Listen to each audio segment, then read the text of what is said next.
கிருபையே உன்னை இந்நாள் வரையும் காத்தது என் கிருபையே. மீட்பராக இயேசு கிறிஸ்துவின் விலையேறப்பெற்ற நாமத்தினாலே உங்கள் யாவருக்கும் என் அன்பின் ஸ்தோத்திரத்தை இந்த காலை வேளையில் உங்களுக்கு தெரியப்படுத்துகிறேன். 1 கொரிந்தியர் 15ஆம் அதிகாரம் 10வது வசனத்தில் இவ்வாறாக வாசிக்கிறோம். ஆகிலும் நான் இருக்கிறது தேவ கிருபையினாலே இருக்கிறேன். அவர் எனக்கு அருளிய கிருபை விருதாவாய் இருக்கவில்லை. அவர்கள் எல்லாரிலும் நான் அதிகமாய் பிரயாசப்பட்டேன். ஆகிலும் நான் அல்ல, என்னுடனே இருக்கிற தேவ கிருபையை அப்படி செய்தது என்று சொல்லி பார்க்கிறோம். கிறிஸ்துவுக்குள் அன்பான தேவனுடைய பிள்ளைகளை, கிருபை என்கிறதான இந்த வார்த்தையானது அல்லது இந்த பதமானது ஒரு அற்புதமான ஒரு பதமாக அது காணப்படுகிறது. இந்த வார்த்தையை நாம் எப்படியெல்லாமோ பயன்படுத்தி கொண்டிருக்கிறோம். சில நேரங்களில் அர்த்தமின்றி அநேகர் இந்த கிருபையை குறித்து பாடுகிறார்கள். அந்த வார்த்தை மாம்சமாகி கிருபையினாலும் சத்தியத்தினாலும் நிறைந்தவரா என்று யோவான் ஆண்டவரை அறிமுகப்படுத்துகிறார். இயேசு கிறிஸ்துவின் கிருபையிலும் அவரை அறிகிற அறிவிலும் வளருங்கள் என்று சொல்லி பேதுரு ஆசீர்வதிக்கிறதை நாம் பார்க்கிறோம். இந்நாட்களில் இந்த கிருபையை நாம் எவ்வாறாக நாம் அனுபவித்துக் கொண்டிருக்கிறோம். ஒருவனது தகுதிக்கும் தராதரத்திற்கும் அப்பால் எதையும் எதிர்பார்க்காமல் அவனுக்கு அருளப்படுகின்றதான அந்த தயவும் காருண்யமும் தான் கிருபை.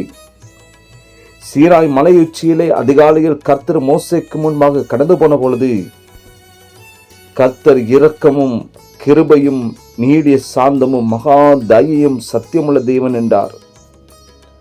அப்படியான இந்த கிருபை என்பது அது இரக்கம் நிறைந்தது, அன்பு நிறைந்தது, தயவு நிறைந்தது, பொறுமை, இவை எல்லாவற்றையும் சேர்ந்ததுதான் கிருபை. இந்த கிருபையானது இவைகள் எல்லாம் அனைத்து சேர்ந்துதான் கிரியை செய்து கொண்டிருக்கிறது. ஆண்டவராக இயேசு கிறிஸ்துவில் நிறைவேறிய மீட்பின் கிரியை, கிருபையின் மேன்மையை நமக்கு வெளிப்படுத்தி காண்பிக்கிறது. எல்லா மனுஷருக்கும் ரட்சிப்பை அளிக்கத்தக்க தெய்வ கிருபையானது பிரசன்னமானது என்று சொல்லி தீர்த்து அவர் எழுதுகிறார். இந்த கிருபை அப்போஸ்தலனாகிய பவுல் முழுவதுமாக தன்னுடைய வாழ்க்கையில் அவர் அனுபவித்திருந்தார். வைராக்கியமுள்ள பரிசேயனாக சபைக்கு சத்துருவாக அவர் இருந்த போதிலும் அவர் சொல்கிறார், நீ ஆண்டவராக இயேசு கிறிஸ்து சொன்னதான பொழுது நீ துன்பப்படுத்துகிற இயேசு நானே என்ற வார்த்தையானது பவுலை மிகவும் சுக்குநூறாக உடைத்து வெறுமையாக்கினது.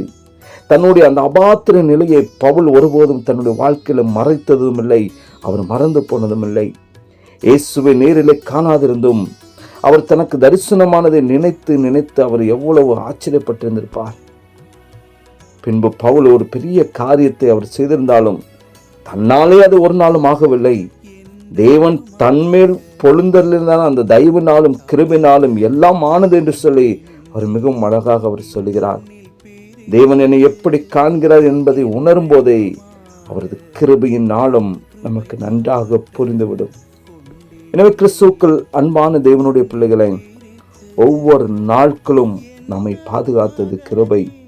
ஒவ்வொரு நாளும் நம்மை வழிநடத்தி வருகிறது தேவனுடைய கிருபை. ஒவ்வொரு நாட்களும் நமக்கு ஜீவனை தருகிறது தேவனுடைய கிருபை. இந்த கிருபையானது நம்முடைய வாழ்க்கையில் சகலவற்றையும் செய்து கொண்டிருக்கிறது. எனவே அதை அறிந்தவர்களாக உணர்ந்தவர்களாக கர்த்தருக்கு எப்பொழுதும் நன்றியுள்ளவர்களாய் காணப்படுவோம். பவுல் சொன்னது போல, ஆகிலும் நான் அல்ல, என்னுடனே இருக்கிற தெய்வ கிருபை அப்படி செய்தது. நம்முடைய வாழ்க்கையிலே நான் ஏதோ பெரிய சாதித்து விட்டோம் என்று சொல்லி உங்கள் வாழ்க்கையில பெருமை பாராட்டி கொள்ளாதவர்களாக, நான் இது செய்தேன் என்று சொன்னால் தெய்வ கிருபை என் வாழ்க்கையில் இருந்தபடினால், தெய்வ கிருபை என்னோடு கொண்டு இருந்தபடினாலே நான் இவைகளை செய்தேன் என்கிறதான அப்படிப்பட்ட எண்ணமும் சிந்தனையும் நம்முடைய வாழ்க்கையில் உண்டாகட்டும். அந்த கிருபையில் என்று சொன்னால் நம்மளால் ஒன்றும் செய்ய முடியாது. ஒவ்வொரு நாட்களும் அவருடைய கிருபையில சார்ந்து நிற்போம், அவருக்கென்று வாழ்வோம். சகலமும் தெய்வ கிருபையை. ஜெபிக்கலாமா? நேசிக்கிற அன்பின் நல்ல பிதாவே, அப்பா, ஆசீர்வதிக்கப்பட்ட இந்த காலை வேளைக்காய் ஸ்தோத்திரிக்கிறாப்பா. எங்களுடைய வாழ்க்கையில முழுவதும் தெய்வ கிருபை அப்பா. உங்களுடைய கிருபை இல்லைன்னா எங்களால் ஒன்றும் செய்ய முடியாது. நாங்கள் ஜீவனோடு இருப்பது தேவனுடைய கிருபை ஆண்டவரே. அதற்காகவும் நாங்கள் உமக்கு நன்றி செலுத்துகிறோம். இந்த காலை பொழுதிலே தம்முடைய வார்த்தையை கேட்டு தம்முடைய பிள்ளைகள் யாவரையும் நம்முடைய கரத்தில் அர்ப்பணிக்கிறோம். இந்த காலை பொழுதிலே நம்முடைய தெய்வீக கிருபை தம்முடைய பிள்ளைகளை முற்றிலுமாய் மூடி மறைப்பதாக.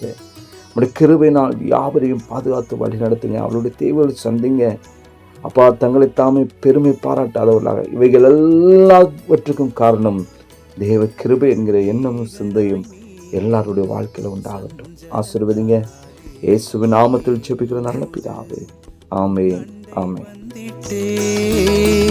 ஏகனாய் நீயும் சஞ்சலத்தாலே ஏங்கும் போது உன்னண்டை வந்திட்டே, ஏற்றனல் துணையை ஈந்திட்டே நல்லோ நான், ஏற்றனல் துணையை ஈந்திட்டே நல்லோ நான், என்றும் உன்னை நான் சொந்தமாக்கினேன், என்றும் உன்னை நான் சொந்தமாக்கினேன்.